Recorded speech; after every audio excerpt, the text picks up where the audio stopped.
Uzul PHP dersiga 47 qism Ajax bilet tashlash sistemasi tuzish. Bilet tashlash programmasi tor bekatlarda doim uchrab turdi. Biz bu oddiy bo'lgan bilet tashlash sistemasini ko'rib baqsaq, masalan bu misolda siz PHP bilan Ajaxni yoqtiramsiz degan masalan men yoqtiraman. Hozir men 100% yoqtirish hozir chunki birlan bilet tashlandi. Ama betni yengildim. Yoqtiramsiz degan yana tanladim, yana 100%. Anki ma yaq deganni tanladim. Oldida ma yesni 2 qatim, noni 1 qatim tanlag'ashqa 167%, 133% bo'ldi. Davomli betni yengilgandan keyin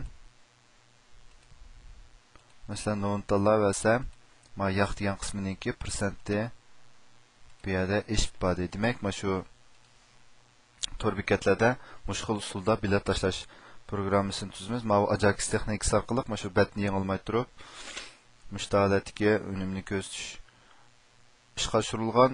Bu qanday ishga oshirilgan deganda, masalan, bu yerda qaraydigan bo'lsak, HTML sonliq uchur jadvalidan birsi bu bo'lmaydi. Bu yerda masalan ma bizniki ma inputniki on click meyadiki get what orqali meyadiki qiymatni meyada yuklab berish 0 yoki 1 degan ikki qiymatni yuklab berish.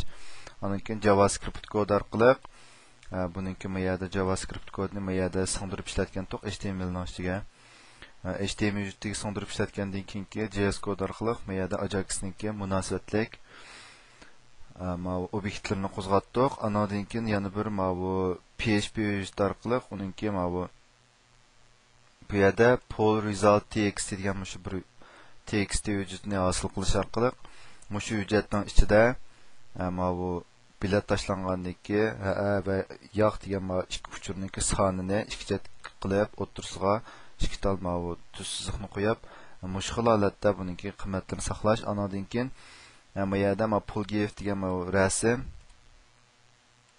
dal mush rasm shu ma rasm shu birlam uzunlikdagi rasm buni ma yerda ma bu hukm qilish orqali shuni qitim soniga bo'lib berish orqali shuniki persentlik soni bo'yicha buniki uzun qisqaligini ko'rsatib ma'qul unum oltida bizga ko'rsatib berdi.